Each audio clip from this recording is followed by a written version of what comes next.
सरस्वती शिशु मंदिर कैलाश नगर कक्षा 10वीं की हिंदी आचार्य श्रीमती पूनम तिवारी बोल रही हूँ। आज हम पद्यांश में पाठ 6.1 जीवन का झरना, जिसके कवि श्री R.C. प्रसाद सिंह जी हैं।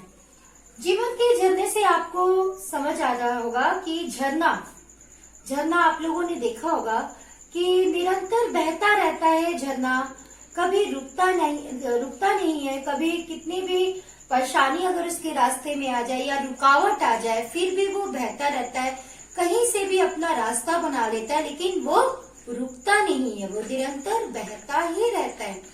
तो कवि ने एक झरना का एक माध्यम बना के व्यक्ति के जीवन का वर्णन किया है। एक व्यक्ति को संदेश दिया है, मानव को संदेश दिया है कि हमें भी अपने जीवन को झरने के समान बहते रहना चाहिए, चाहे कितनी भी परेशानियां क्यों ना आए, आपको अपने जीवन को झरने के समान बहते ही रहना है, कमजोर नहीं होना है। तो हम पहला पद्यांश देखते हैं। यह जीवन क्या है, निर्झर है, मस्ती ही इसका पानी है। यहाँ पर कवि कह रहे हैं कि जीवन क्या है, झरने के समान है और निर्झर है, बहते जाना है। मस्ती ही इसका पानी है, मतलब मौज मस्ती ही इसका पानी है। सुख दुख के दोनों तीरों से, सुख और दुख के दो किनारे हैं, है ना। सुख दुख के दो तीरों मतलब किनारे, सुख दुख के दोनों तीरों से चल रहा राह मनमानी में, मतलब जीवन में सुख दुख के दो किनारे हैं और चल रहा है अपने जीवन में मनमानी रूप से, अपने मन से चल रहा है। यहाँ झरना का वर्णन भी करते हुए कह रहे हैं कि झरना भी जो चल रहा है अपने मनमानी हिसाब से चल रहा है, अपने हिसाब से चल रहा है। कब फूटा गिरी के अंतर में, यहाँ पर कवि झरने को लेके कह रहे हैं कि झरना कब फूटा, गिरी मतलब पर्वत, कब फूटा गिरी से और किस अचल से उतरा नीचे और किस आधार पर वह नीचे गिरा, किस घाटी से बहकर समतल में अपने को खींचे। झरना जो है यहाँ पर कह रहे हैं कि कहाँ से वो रास्ता बना के किस तरह से पर्वत से नीचे गिरा, किस तरह से घाटी से गिरते हुए और अपना समतल भूमि पर रास्ता बनाते हुए आगे बढ़ते चला गया। निर्झर में गति है, यौवन है। निर्झर में गति है, यौवन है। यौवन मतलब युवावस्था। यहाँ पर जीवन को लेके भी कह रहे हैं कि जो जीवन है निर्झर है और यौवन अवस्था जैसा, हम यौवन अवस्था के समान तेज रूप में हम बहते जाए। जिस तरह से झरना भी जो है तेज बहते जाता है, वो आगे बढ़ता जाता है, झरना आगे बढ़ते जाता है, उसी तरह हमें भी अपने जीवन को झरने के समान, अपने यौवन को, क्योंकि व्यक्ति युवा अवस्था में जितनी स्फूर्ति से कार्य करता है, प्रौढ़ अवस्था में उतना नहीं कर पाता। तो यहाँ पर कवि कह रहे कि अपने यौवन को, अपने युवा अवस्था में झरने के समान तुम बढ़ते चले जाओ। धुन सिर्फ एक ही चलने की अपनी मस्ती में गाता है। यहाँ पर जिस तरह से झरना बहता रहता है, अपनी ही धुन में बहता जाता है, धुन बहता, उसी तरह इस यौवन अवस्था वाले पुरुष भी, यौवन अवस्था वाले जो पुरुष हैं वो भी मानव जो है वो अपनी स्फूर्ति के साथ झरने के माध्यम जैसे, झरने के आधार जैसे या झरने के समान वह भी अपने मस्ती में चलते जाएं, बढ़ते जाएं, रुके नहीं, चाहे उनके जीवन में कितनी भी परेशानियां क्यों ना आए।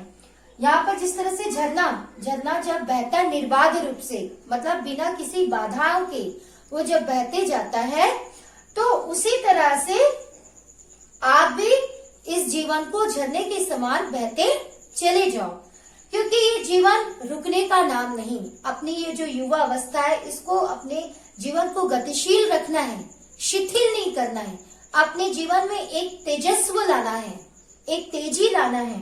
तो हमें भी उस जो झरना है, बिना किसी हिचक के, बिना किसी डर के, बिना किसी परेशानियों के, वो अपने मस्त होकर चलता रहता है। इसी वजह से यहाँ पर कवि कह रहे हैं कि जिस तरह से झरना बिना किसी परेशानी की परवाह किए बिना वो आगे बढ़ते चला जाता है, उसी तरह से कवि कह रहे हैं कि तुम भी हे मानव ये युवावस्था, तुम भी इस झरने के समान अपने जीवन को आगे बढ़ते जाओ और चलते जाओ। किसी भी परेशानियों को देख के तुम पीछे मत हटो। एक दृढ़ इच्छा, एक दृढ़ शक्ति से, एक दृढ़ विश्वास से झरने के समान तुम बहते चले जाओ। अब हम दूसरा पद्यांश देखते हैं। बाधा के रोगों से लड़ता, वन के पेड़ों से टकराता, बढ़ता चट्टानों पर चढ़ता, चलता यौवन से मदमाता, लहरें उठती हैं गिरती हैं, नाविक तट पर पछताता है, तब यौवन बढ़ता आगे। निर्झर में गति है जीवन में, एक रुक जाती है गति जिस दिन, उस दिन मर जाएगा मानव, जब दुर्दिन की घड़ियां गिन गिन।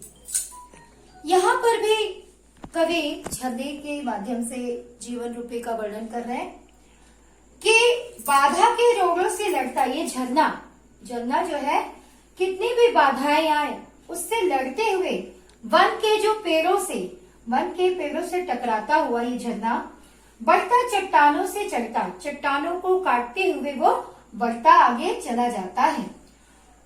यौवन से मदमाता, उसी तरह युवावस्था को भी कह रहा है कि आपका भी जीवन, इस कितनी भी बाधाएं आए, कितनी भी परेशानी आए, उस बाधा परेशानियों को काटते हुए आगे बढ़ते हुए चले जाना है अपनी इस युवा अवस्था में। मदमाता कह रहे हैं कि ये जो झरना है अपने मदमस्त होकर आगे बढ़ते चला जाता है। लहरें उठती हैं गिरती हैं, नाविक तट पर पछताता है। जब ये झरना अपने मस्त होकर, जब निर्झर होकर लहरें जब बढ़ती जाती हैं, लहरें आगे बढ़ती जाती हैं, तो जो नाविक होता है किनारे खड़े होकर पछताता है। तब यौवन बढ़ता है आगे, तब यौवन अवस्था, यौवन बढ़ता है मतलब लहरों का यौवन बढ़ता है, जीवन का यौवन बढ़ता है। निर्झर में गति है जीवन है, निर्झर में मतलब झरना में गति है और जीवन में भी गति है। यहाँ कह रहे हैं कि जब झरना मदमस्त होकर जीवन में बहता है, मतलब झरना मदमस्त होकर आगे बढ़ते जाता है, तो नाविक भी देख के एक किनारे खड़े होकर वह पछताता है, देखता है उसको, और वो जो लहरें आगे बढ़ते जाती है अपनी धुन में, बिना किसी परवाह के, बिना किसी रुकावट के। उसी तरह से इस यौवन अवस्था को भी वो संदेश दे रहा है कि तुम भी अपने जीवन को आगे बढ़ते जाओ, मदमस्त होते हुए चले जाओ, बिना किसी शंका के, बिना किसी भय के मस्त होकर आगे चलते जाओ, हर बाधाओं को काटते हुए चले जाओ। रुक जाती है गति जिस दिन, उस दिन मर जाएगा मानव, जब दुर्दिन की घड़ियां गिन गिन। यहाँ पर कवि कह रहे हैं अगर झरना रुक गया तो सब रुक गया, उसी तरह से मानव जीवन जो झरना है या मानव जीवन जिस दिन रुक जाएगा उस दिन वह मर जाएगा।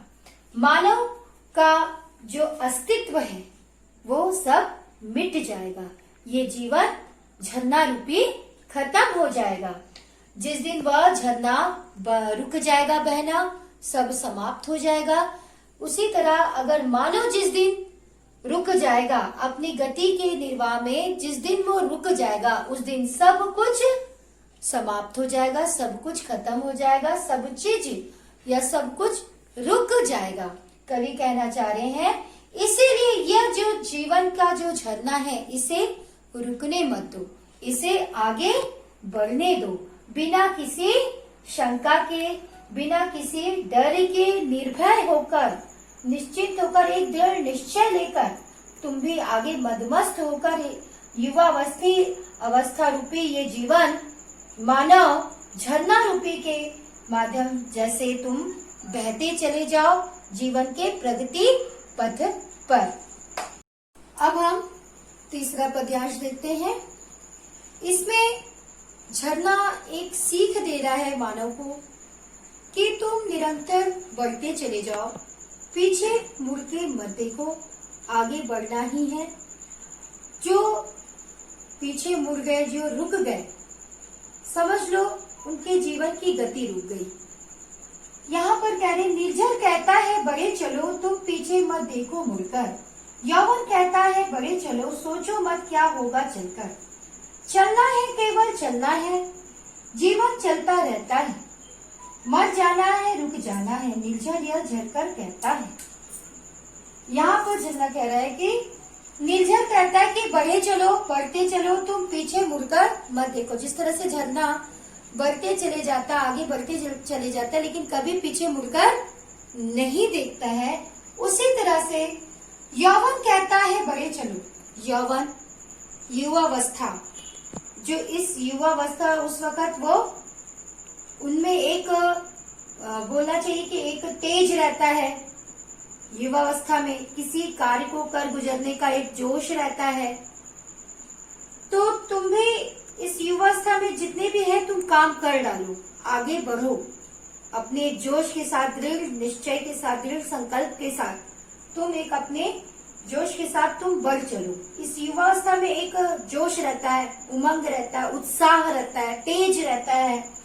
तो इस यौवन अवस्था को कह रहे हैं कि तुम बढ़ चलो, आगे बढ़ते चलो, सोचो मत क्या होगा चलकर। कभी कह रहे हैं यहाँ पर, कभी कह रहे हैं कि सोचो मत तुम कि क्या होगा, अच्छा होगा कि बुरा होगा, कैसा होगा। क्यों कह रहे हैं? अगर तुम सोचोगे तो आगे बढ़ नहीं पाओगे, इसलिए बिना सोचे तुम निश्चिंत होकर आगे बढ़ते चले जाओ। चलना है, केवल चलना है। इस जीवन रूपी झरना में सिर्फ चलना है और आगे बढ़ना है। जीवन चलता रहता है, ये जीवन में आगे बढ़ते रहना है, जीवन चलते रहना है। मर जाना है रुक जाना है, रुक जाना ही है। अगर तुम रुक जाते हो तो वह एक मर जाने के ही समान है। निर्झर यह झरकर कहता है कि अगर तुम अपने जीवन में रुक जाते हो तो वो तुम्हारी एक हार है, तुम्हारी एक गति का रुकना है, तुम्हारी जीवन का रुकना है, तुम्हारी जीवन की गति का रुकना है, तुम्हारा एक बोलना चाहिए जीवन एक रुक जाना है, सारा अस्तित्व समाप्त हो जाना है।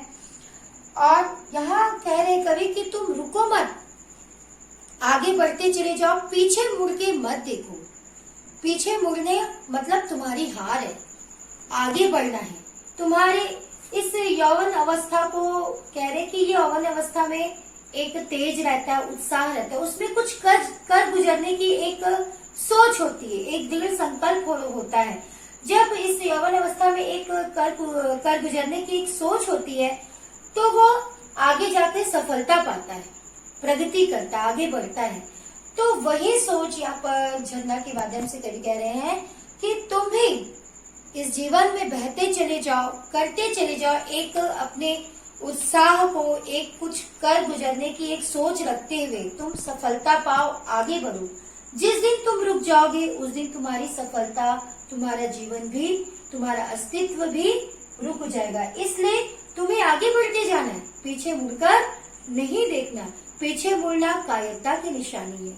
जिस तरह से झरना कभी पीछे मुड़ के नहीं देखा, कितनी भी परेशानियां आई, आगे बढ़ता चला गया, उसी तरह से कवि कह रहे हैं कि ये यौवन अवस्था, ये जीवन, आप भी इस जीवन में आगे झरने रूपी बढ़ते चले जाओ। एक ये झरना जो है मानव को एक सीख दे रहा है कि जिस तरह से मैं आगे बढ़ते चला जा रहा हूँ, पीछे मुड़ता नहीं हूँ, कितनी भी बाधाएं आ जाए, उसी तरह से इस यौवन रूपी जीवन को भी, इस यौवन रूपी जीवन को भी कह रहा है झरना कि तुम भी आगे बढ़ते चले जाओ और कभी जीवन में पीछे मुड़कर मत देखो।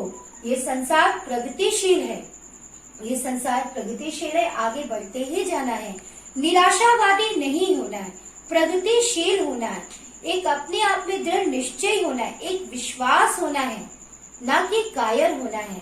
तो ये समाज को, मानव को, युवावस्था या यौवन रूपी जीवन को एक सीख दे रही है प्रकृति, एक प्रकृति सीख दे रही है कि जिस तरह से प्रकृति इस मानव, इस जीवन को एक प्रेरणा दे रही है, एक सीख दे रही है कि मैं निरंतर बहते जा रहा हूँ, उसी तरह से ये यौवन रूपी जीवन जो है, ये यौवन रूपी जो झरना है, निरंतर बढ़ते चले जाए और कभी जीवन में पीछे ना रुके। यही कवि का आशय भी है कि जीवन का झरना, वास्तव में हमारा ये जो जीवन है, जीवन का झरना ही तो है, निरंतर हमें आगे बढ़ते ही जाना है, प्रगति करते जाना है, बिना किसी डर के, बिना किसी भय के, बिना किसी शंका के, एक अपने अंदर एक किसी कर गुजरने का एक दृढ़ निश्चय करते हुए अपने जीवन में बढ़ना है। हमें अपने जीवन को कायरता रूपी में नहीं बिताना है, एक वीर रूपी में बिताना है, एक तेज रूपी बिताना है, एक उत्साह, एक उमंग, कुछ कर गुजरने का एक हौसला हो, हर एक जीवन में एक नई सोच हो, एक नया प्रगतिशील रास्ता हो जिसमें बढ़ते जाना है, रुकना नहीं। रुक जाना मतलब मानव अस्तित्व या इस जीवन रूपी झरना का अस्तित्व खत्म हो जाना। तो यहाँ पर कवि का कहना है कि इस जीवन रूपी झरना में हमें बढ़ते जाना है और कभी पीछे नहीं मुड़ना है। पीछे मुड़ना कायरता है। जो जीवन रूपी झरना में बहते चला गया वो समझ लो सफलता की राह में आगे बढ़ता चला गया। तो आज का पाठ समाप्त होता है। धन्यवाद।